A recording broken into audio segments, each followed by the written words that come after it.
Welcome back everyone. So today I picked up another good question from electromagnetic induction and it's from Allen's code paper. So let's read out the problem first.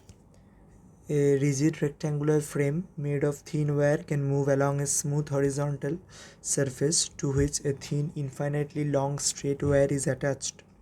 The figure shows a top view of this system. Initially the currents in the wire and in the frame are zero. The frame is at rest in such a position that one of its pairs of sides is parallel to the wire, and the distance between the wire and the side of the frame closest to it is many times greater than the entire dimension of the frame. The current in the wire is increased to a certain maximum value so quickly that the displacement of the frame during the increase in current can be neglected. Subsequently, the current in the wire is maintained constant. It is turned out that at the moment the current in the wire reaches its maximum value, the speed of the frame was equals to V0. The inductance of the loop can be neglected and its resistance can be considered constant. The frame speed is V0 by N. After a very long time, after the current in the wire reaches its maximum value, find N. So we have given the figure also and it's quite well understood, I guess.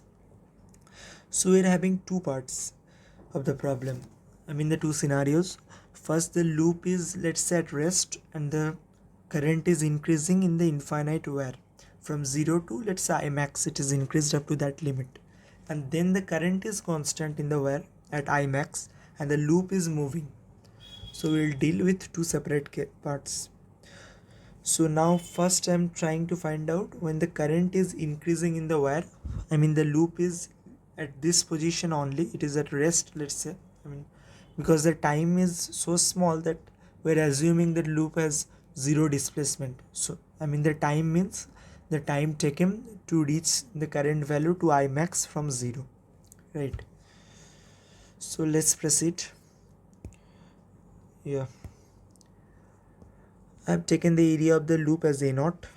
This loop area is A0. So flux will be mu naught I upon 2 pi r into A0. B into area. B is the magnetic field. Now here comes the significance of this line. Let me mark that. The distance between the wire and the side of the frame closest to it is many times greater than the entire dimension of the frame. You can argue that how can I just write magnetic field into area? Magnetic field is not constant at all the points in this loop because all the points are at different distances from the infinite wire.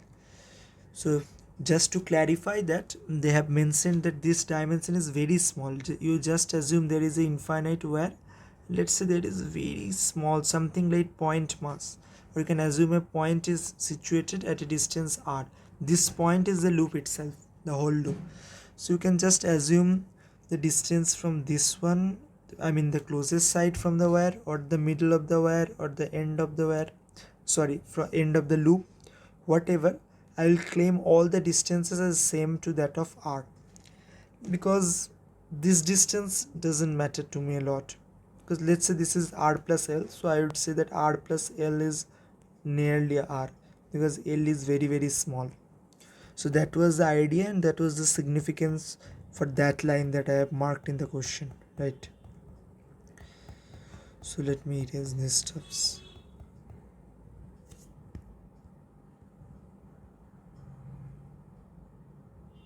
Okay.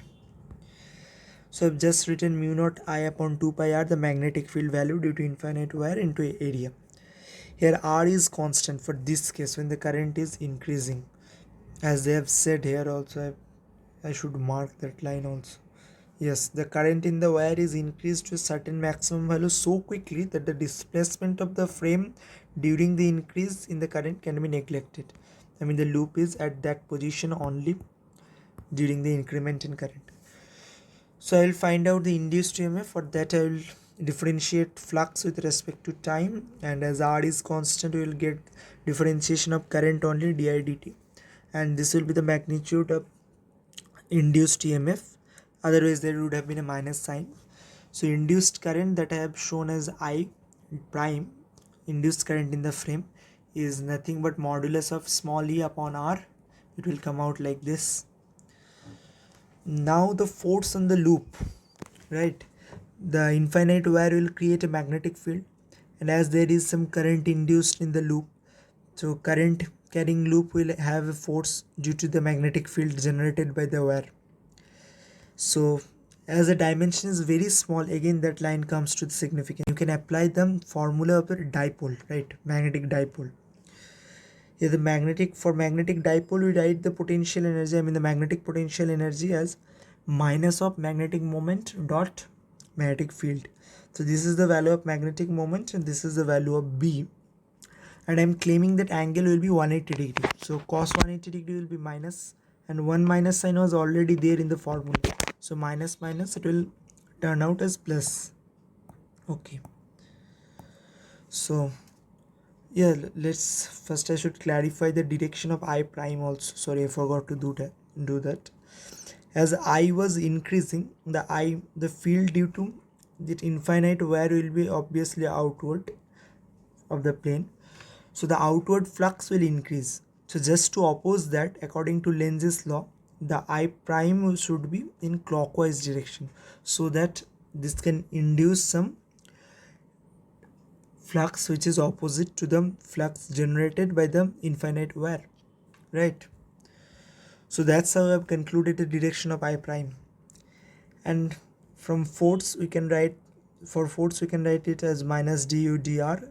This will come out like this, and that I have written here. This is just the explanation.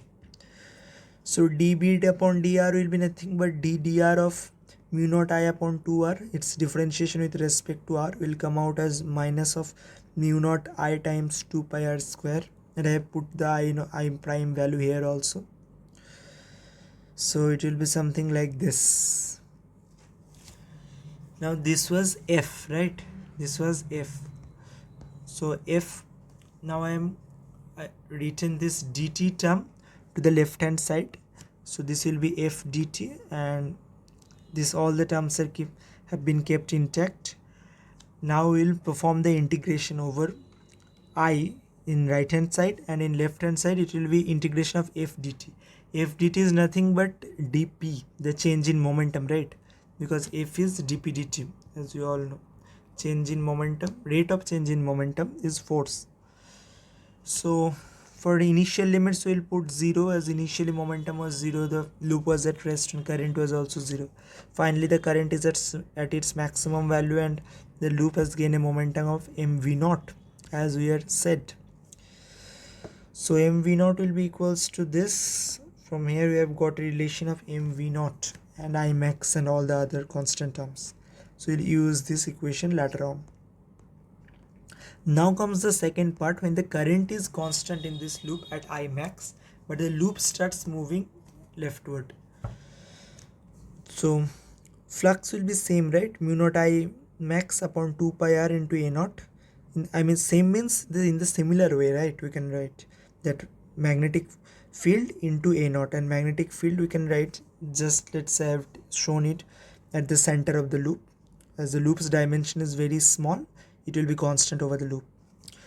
So when you will perform its differentiation with respect to time, we will get dr dt value, because previously we were keeping, let me show here, when we are finding d phi dt, we are keeping r outside differentiation, because r was constant but I was changing, so we are getting a di dt term.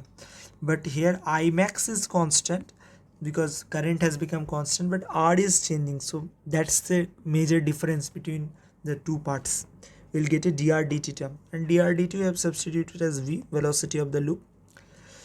So induced current I prime, again I'm just telling you the direction of I prime. It will be anti-clockwise only, because I max is constant but the loop is moving away from the wire, so the flux will decrease, the outward flux will decrease. So just to oppose that, it will get magnitude, the I prime will be in this direction. And here I have shown you the magnitude of I prime.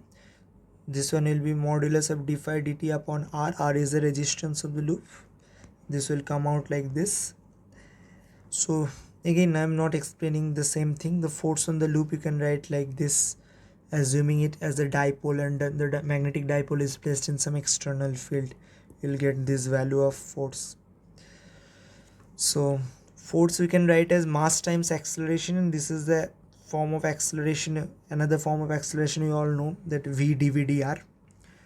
We also write dv dt because dv dt is acceleration, and you can write it as dv dr times dr dt. Dr dt is the velocity only. So that's it.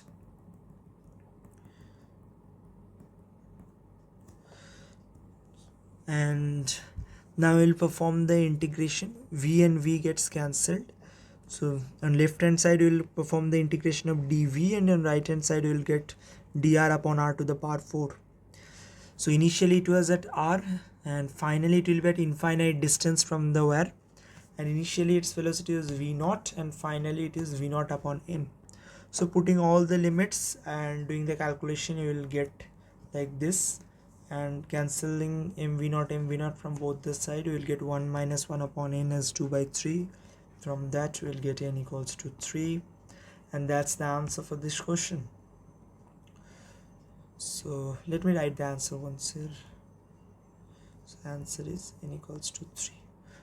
So it's a quite nice problem. Yeah, it's a bit calculative, but it tests your conceptual understanding a lot, I guess. So I hope you all like it. Thank you. That's all for today.